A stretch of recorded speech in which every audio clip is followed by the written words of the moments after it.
What is Airbnb arbitrage and how does it even work? Airbnb arbitrage is the process where you rent a property and then re-rent it on Airbnb. It's where you make the difference from what you generate on Airbnb versus what you pay the landlord. That becomes a profit. If you really sit there and think about it, it is the exact business model that the banks have been using for thousands of years to create wealth. Think about this. Imagine John walks into the bank and deposits $10,000 into his savings account. And then Jennifer walks into the bank and borrows those same $10,000 from the bank, which is really John's money, to start an Airbnb business. And the bank charges Jennifer 10% of an interest on John's money to loan her the money. Think about it. If they're paying John 0% for having that money in his checking account and they're charging Jennifer 10%, John's making zero. If anything, he's losing money because of inflation. The bank is making 10% on Jennifer's money. So even if they were paying John, call it 2%, and they're charging Jennifer 10%, think about it. The bank is making the difference from what they pay John and what they charge Jennifer. They're making an 8% arbitrage. It's the difference. We do the exact same thing. We become the bank in the real estate world by paying the landlord, call it $3,000 a month. And if we generate $6,000 a month on Airbnb, we make that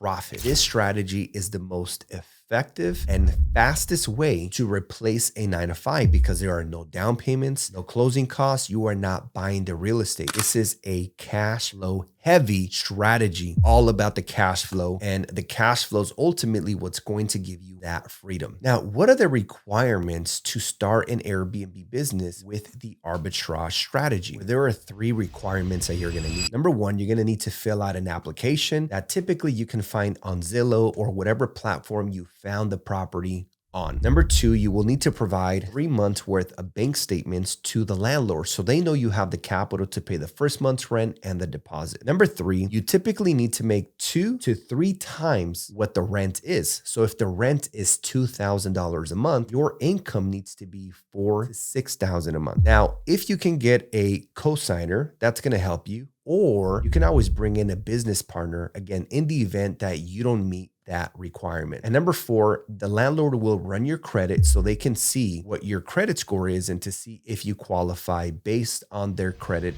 requirement. The next thing is, how much does it cost to get into the arbitrage strategy? So if you were to start with a studio or a 1-bedroom apartment, you're looking at around $10,000. That covers the rent, deposit, and the furniture. For example, let's say the rent is $2,000 a month for this really nice studio in a great location, $2,000 a month for the first month's rent, $2,000 for the deposits, and then call it $6,000-ish for all the furniture, decor, and appliances. Now, if you're going to start with a much bigger property, say a 3 or a 4-bedroom single family home that maybe rents for $3,500 a month, well, now you're looking at $7,000 for the first month's rent and the deposit, and around $14,000 for everything else. 2 important things that you want to make sure that you do your due diligence on. Number 1 is going to be the city regulation. My recommendation is only launch properties in cities where you can obtain a permit. So what you want to do is get in contact with the local building department in the city and find out if you can get a permit, how long is it going to take, and how much is it going to cost. Once you have validated that you can indeed obtain a permit, second thing you want to do is run the numbers on AirDNA to make sure this property is going to be profitable. If you guys are enjoying this video, make sure you guys like,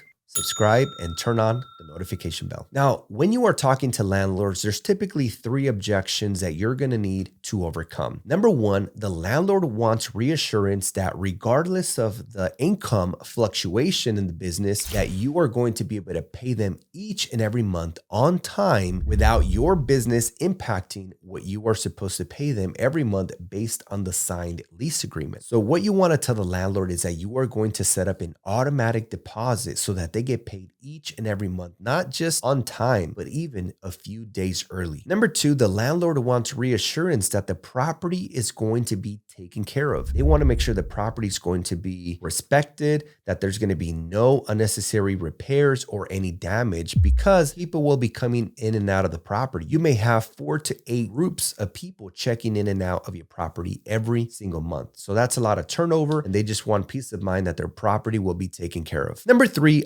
often these landlords move out of their neighborhood. They maybe move to another city or another state, and they have some great relationships in that neighborhood, and they want to make sure that there are no problems with the neighbors. So what you want to let them know is that you're going to personally introduce yourself, all the neighbors around that property, and that you will exchange contact information. And if they ever need anything, they can contact you directly rather than the landlord. I hope you guys enjoyed this video. Again, make sure you guys stay in contact, like, subscribe, turn on the notification bell, and I post content every single day on Instagram. So make sure you guys give me a follow there, and I'll see you guys on the next one. Peace.